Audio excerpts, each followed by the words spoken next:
тэгээд юу болох магадaltaй юм бэ гэх юм бол энэ оны 3-4 сарын үеэр дэлхийн 3 дугаар дайны дараагийн шатанд очиж магадгүй. Тийм учраас нефтийг хэдүүлээ харцгаая. Өрөөний тургаалч нараа за хэдүүлээ энэ оноо аюу сайхан ихлүүлсэн байгаа. Жишээлбэл одоо миний багц энэ жилд одоо 15 хоногийн дотор 11% өссөн байгаа. Тэгээд би хүмүүсээс юу асуусан бэ гэвэл та хэд өгөөч юу яаж ийна гэсэн чинь энэ хүн надаас илүү шунталтай ярьж байсан байна. 19% өгөөч. За 12% өгөөч. Энэ хүн шал буруу юм оролцсон байна. За өнгөрсөн жил энэ харилцагч энэ хүн 80% өсөлт үзүүлсэн байгаа. 21% гэж юм. За өнгөрсөн жилийн энэ харилцагчийн өгөөч 112%. Окей. Тэгээ энэ жилдээ 9 сарны тэгээд ер нь бол тэгээд өнгөрсөн жил 45 энэ харилцагч бол 5 сар болж 32% өгөөч. Өнгөрсөн жил 187% ямар амар юм бэ те. За 8 сарын 9 сараар орж ирсэн бас 28% өгөөчтэй явж гин. За энэ хүн бол өнгөрсөн сар 14% те даснаас хойш 38%. Энэ дана доллараар шүү. За ямар нэгэн юу ерөөсөө ороаг байгаа. За эдрат баяр биш үү. За өнгөрсөн жил 74%. За 27%.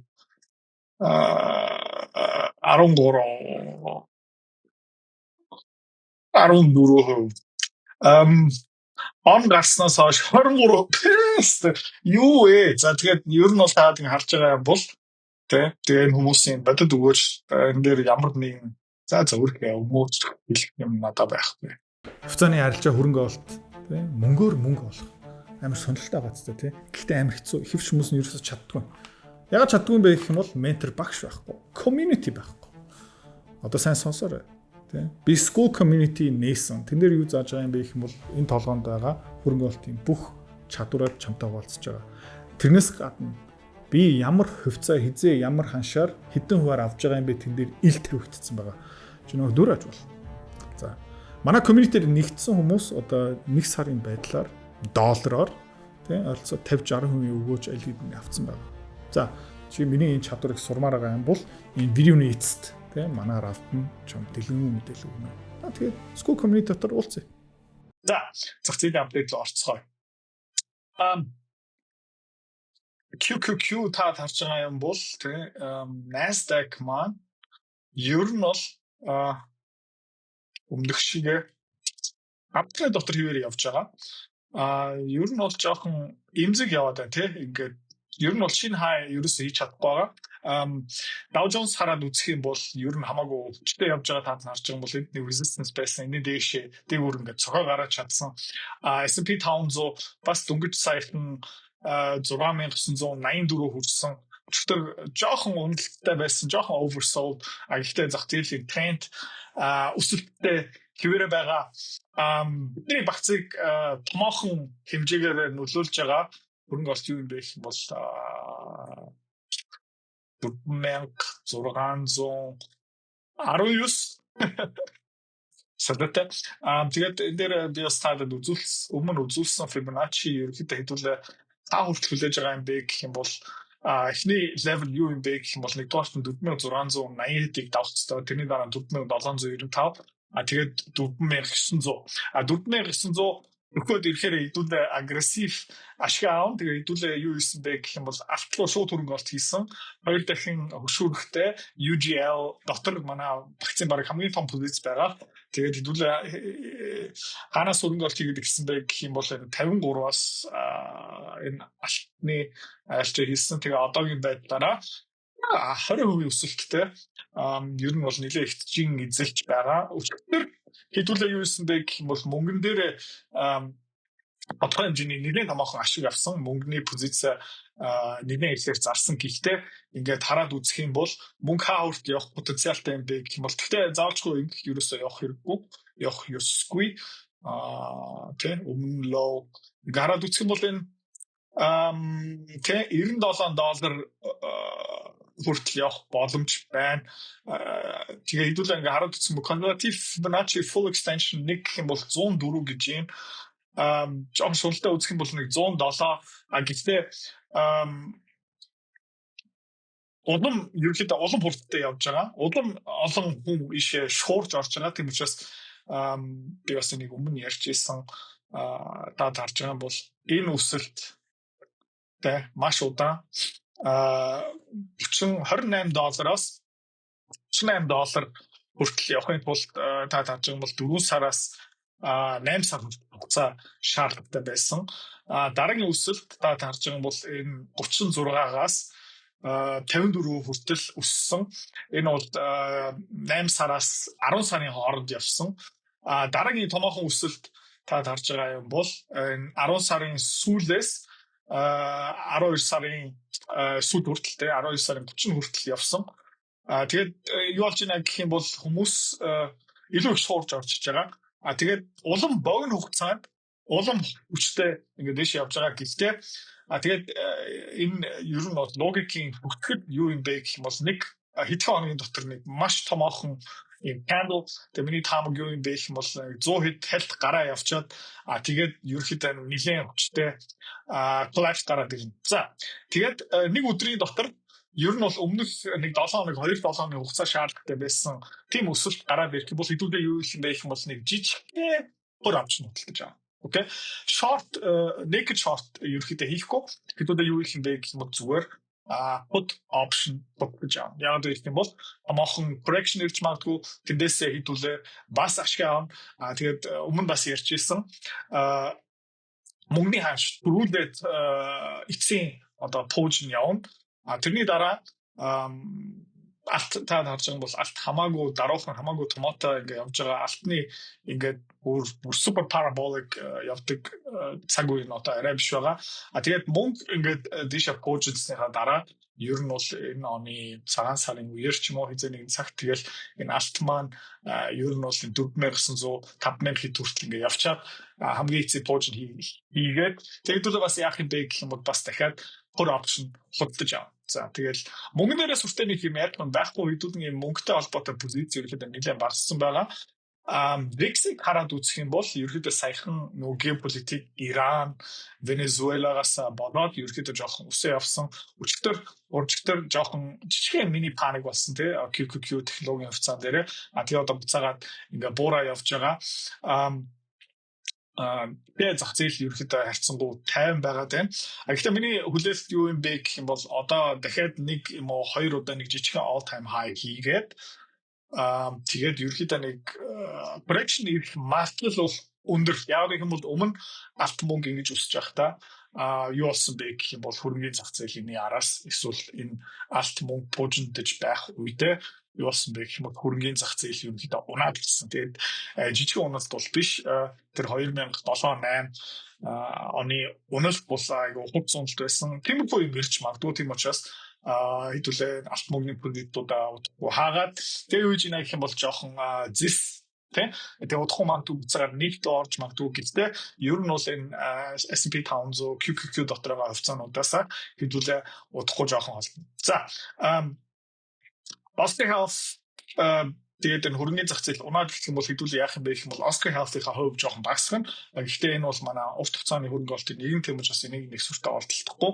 Өнгөрсөн 7 хоног энэ 7 хоногт юу болсон бэ гэх юм бол GHRS хэдүүлээ энэ хувьцаанд хэзээ орсон бэ гэх юм бол нэг $13 дээр нэг $12 дээр орсон. Тэгээд нэг удаа бас жижигхэн $14-15 дээр орсон. Юу болж байна гэх юм бол ер нь бол зөвшөөрөлт гэх мэтчлэн дүгнэж байгаа. Саяхан FDA ер нь бол нэг жижигхэн шалгуур шаардлагыг ерөөхдөө сулдсан. Тийм учраас GHRS ер нь бол $13-оос одоо $17-16 өссөн. Гэхдээ энийг зав болоогүй ер нь бол энэ бол нэлээд томоохон binary trade ер нь бол явах юм бол явна явахгүй бол явахгүй гэсэн хувьцаа. Тэгээ миний хүлээлт би ямар байна гэх юм бол энэ $20 дээрээ эсвэл ядаж энэ $19 гэх тэр хувьцаа ерөөдөө энэ хувьцааг зах зээлтэй байна. За сонирхолтой манай маца өнгөрсөн энэ 7 хоног би жоохон өсөх гэж бодсон чинь нэг өсөхгүй байна. Алтны ханш энэ хугацаанд ерөнхийдөө 4400 4600 хүртэл ингээ явсан. Гэхдээ ер нь бол эдгээр жоохон хацраад явж байгаа. Mecha Metals харьцан гайгүй. Гэхдээ та харж байгаа бол Matza ерөнхийдөө энэ resistance дээр ингээ явж байгаа. Гэхдээ ер нь бол Matza Resource-ийн нэг сайн мэдээ. Энэ дээр нэмээд алтны ханш доктортой эсвэл жоохон өсөлттэй байх юм бол ер нь бол миний хүлээлт юу бэ гэх юм бол энэ Matza нэг 19 доллар дээрээ энэ 19 цент 18.5 ерөнхийдөө энэ хаваар баг зэрэг ашиг авах сонирхолтой байна. За Westwoods та харж байгаа бол ерөнхийдөө Mecha Metals Matza-гаас түрүүлээ явцсан. Яагаад гэх юм бол сайн мэдээлэл гарсан. Сайн мэдээлэл гарч явах үедээ юу болсон бэ гэх юм бол алтны ханш өсөж ийсэн. Тэгээд сайн мэдээ гараад ирснээс хойш та харж байгаа юм бол энэ хугацаанд манай багцлаад бас өөрхөн жин эзэлж байгаа. 66% өссөн байна. Ерөнхийдөө ер нь иймэрхүү хүлээлттэй байгаа. EQR Resource дээр яг адилхан болсон. Миний доктор нэг мэдрэмж байгаа юм бэ гэх юм бол EQ Resource одоо 1 сарын 6-нд юу зарласан бэ гэх юм бол үйлдвэрлэлийн объем хэмжээ 33%-аар нэмэгдсэн. Нэмээд энэ танксны үн нэмэгдсэн. Тэгээд юу болсон бэ гэх юм бол та өмнөх consolidation phase та тарчин бол энэ 12 сарын дундуур EQR-гийн ханш нийт байсан бэ гэх юм бол энэ 60 хэдэн цент дээр. Тэгээд яасан бэ гэх юм бол дахиад 70% өссөн байгаа. Дэлхийн цөөхөн танксны үйлдвэрлэгчийн нэг нь тэгээд дайм болж байгаа учраас энэ хувьцааг хэдүүл авсан. Дөнгөж сайхан бас жоохон ашиг авсан. Тэгээд одоо та нар юу их сан бэ гэх юм бол жоохон хөшүүргээ багасгаарай. Хөшүүрэг ашигтай хүмүүс байгаа. Түрүү харсан одоо би өөрөө нэг агрессив хөрөнгөлт хийж байгаа. Энжиний өгөөч нэг 11% та байна. Бусад хүмүүс 23 надаас илүү өгөөчтэй байна гэдэг чинь та нар хөшүүрэг өсөж байгаа гэсэн үг. Бити одоо тэгээрээ үндсэндээ хангалттай байсан. Энэ оны эзлэл 10% гэдэг чинь одоо долларын хадгаламжаас 14 хоногийн дотор долларын хадгаламжаас баг 8 дахин эсвэл 4 дахин өндөр өгөөж авсан болохоор бити шуналтаарай. Хэдүүлээ ухарч болохгүй шүү. Тийм учраас хөшүүрэг бити ашиглаарай. За хэлсэн шүү. Хөшүүрэг бити ашиглаарай. За тэгээд Ola Mining дээр сонирхолтой болж байгаа би өмнө нэг бас таад хэлж ирсэн. За ингэж зурх нь Окей, юу болж байна гэх юм бол энэ яг нэг ascending triangle-аар явж байна. Ер нь бол ингээд зар хүмүүс энэ хүртэл сэтгэл зүйн яваад зараад хөддөж аваад тэгээд зүхтээ гэсэн хүмүүс энэ хүртэл ингээд зогтаад тэгээд ханшийн дээшээ хөдлөхдөг нь ерөөхдөө энэ хүртэл ингээд яваад тэгээд хаа хүртэл зармаар байна гэх юм бол энэ $11. За тэгээ хаа хүртэл хөдөлж амаар байна гэх юм бол $15. Тэгээ хаа хүртэл зарья гэх юм бол $13. Тэгээд юу болж байна гэх юм бол энэ range энэ үн ханш дэнд үнэтэй байна, үн ханш хэмтхэн байна гэдэг чинь ерөөхдөө ингээд шахагдаж байгаа. Хүмүүсийн сэтгэл зүйн илэрэл гэсэн үг шүү дээ. Тэгээд одоо ингээд энэ хаваар яг юм бэ гэх юм бол магадлал гэж шүү заяа. Дана probability ярьж байгаа шүү. 50-day moving average дэшээ явж байна. 200 хоногийн moving average дэшээ явж байна. Trend дэшээ явж байгаа. Lower higher low, higher low, higher low, higher low, higher high, higher high, higher high, higher high. Тэгээ бүх ерөнхийдөө энэ индикаторуудыг хараад үзэх юм бол энэ чарт ойролцоогоор 60%-аас 63%-ийн хооронд дэшээ явах магадлалтай. Тийм учраас өмнө би таад бас хэлжсэн Ola Mining дээр нэг call option одоо магадгүй энэ 4 сарын 5 сарын нэг call option таадын донд дэмий өшүүрэг авч ирснаас нэг багцынхаа 1.5%-аар магадгүй Ola Mining-ийн call option авах нь илүү оновчтой байж магадгүй шүү заяа. Окей. За биткойн ерөнхийдөө юу хийж байна гэх юм бол хэдүүлээ бас энийг харцгаая. Өмнө хэлжсэн нэг head and shoulders та харж байгаа юм бол энийг За shoulder энэ байна, head бол энэ байна. Тэгээ энд нэг shoulder гарч ирж магадгүй. Тэгээд энэ 200 day moving average, 50 day moving average ингээ явж ийн. Тэгээд ингээ явсаар хагаад энэ 50 day, 200 day moving average дээр ингээд цохоод энийг дээгүүр гарч чадахгүй юм бол тэг shoulder гараад ирнэ. Тэгээд neckline бол энэ байна. Тэгээд энэ хэмжээгээрээ ерөөхдөө доошоо потенциалтай. Тэгээд юу харагдаж байна гэх юм бол хэдүүлээ зүгээр ингээ харчээ. Neckline байна. За тэгээд ер нь бол log chart болохоор regular chart-аар харчээ. За өсөлт нь эндээс эхэлнэ. Окей. За тэгээд яг магадaltaй байх юм бол neckline руу ингэ тавьчих юм бол ер нь бол биткойн энэ 50-40 мянган доллар руу унах магадaltaй гэж байгаа. Яг гэх юм бол заавалчгүй энэ head and shoulders болох ёсгүй. Гэхдээ энд нэг айгүй хөөрхөн shoulder гарч ирээд тэгээд ингэ доошоо яваад үзэх юм бол хэдүүлээ яах юм бэ гэх юм бол биткойныхоо short-а нэм. Манай багц дотор ерөнхийдөө нэг сүртэй жин эзэхгүй байгаа. Маш багаар орцсон байгаа. Тийм учраас хэдүүлээ зүгээр ингэ 50 байж болно. Гэхдээ ямар нэгэн байдлаар энэ shoulder гараад ирэх юм бол хэдүүлээ позица нэмэн шүү. За биднээс мултарсан тийм учраас би хаяа энэ stop loss-нд айгүй дургу та харж байгаа юм бол багц дотор айгүй цөөхөн stop loss-ууд байгаа. Тэгээ Hecla Mining дээр хэдүүлээ stop loss тавьсан. Шипан бол айгүй ойлгомжтой. Мөнгөний ханш collapse хийж магадгүй, навс унж магадгүй. Тийм учраас тэрнээс хамгаалахын тулд Hecla Mining, Curve Mining дээр stop loss тавьсан. Тэгээ яг бидний stop loss-ыг цогтоод тэгээ өргөжлүүлэл ингээд дэше явсан. Тийм учраас ер нь өдөр болгон зүгээр багцаа хинаа явах нь илүү оновчтой. Гэхдээ тэгэхэд тул нөгөө та хэдийн сэтгэл зүйн бэлэн байх хэвээр. Та хэдийн дунд дэндүү олон хүмүүс нөгөө буурж байгаа хувцаатай ингээд зууралддаг, зарах дургу заавалчгүй ингээд шархаа нөхмөр байдаг. Тэрнээсээ ерөөдөө бас салах хэвээр. Тэгээд өнгөрсөн жилийн хэдүүлэн өгөөж ягаад ийм дэжгүй байсан бэ гэх юм бол хэдүүлээ лузерүүдээс аягүй урт салсан. Манай community дотор бас бусдаасаа доогуур өгөөж авсан хүмүүс байгаа. Ягаад тэгж байгаа юм бэ гэх юм бол нөгөө лузерүүдээс одоо нөхөртэй ингээд болцоонд яваад тий ингээд суучлаа гэж бодъё. Хувьцаа худалдаж авч байгаа. Одоо би зүрдэж штэ. Гэхдээ нөхөр чинь ингээд архич модоор таарчих юм бол зуурлах хэрэггүй байхгүй. Бодод амьдрал биш хөрөнгөний зах зээл тий олон нөхөртэй зэрэг явж болно. Нөхрөө ер нь бол кнопл дараад хайж болно. Ерөнхийдөө team сэтгэлдүүдтэй байх хэвээр. Насаараа үнэнч тий архичин болсон ч ингээд бубуучин болсон ч хамт явах юусоо хэрэггүй. Тийм учраас энэ жилдээ өнгөрсөн жил чадаагүй хүмүүс юун дээр ажилламаар байна гэх юм бол тий бубуучдуудаа зүс шууд годомжин хайчих заяа. Тий амьдрал угаасаа хангалттай зовлонтой тэгээ энэ дээр нэмэлт зовлон үүд авчих юусоо хэрэггүй. Окей. Сайхан нэг жоохон өсөө явсан гэхдээ та дарж байгаа бол downtrend ерөөхдөө өчнөд хэвээрээ яг 200 day 200 хоногийн moving average дээр ерөөхдөө нэлээд томоохон resistance болоод $59 руу унсан. Тэгээд ер нь бол нэг basing pattern гарч эхэлжээ. Гэхдээ хэдүүлээ харцгаая энэ үеэр яах нь ерөөхдөө харъя. Ер нь бол Donald Trump Иран Венесуэлаг ерөөхдөө сая гутчлаа.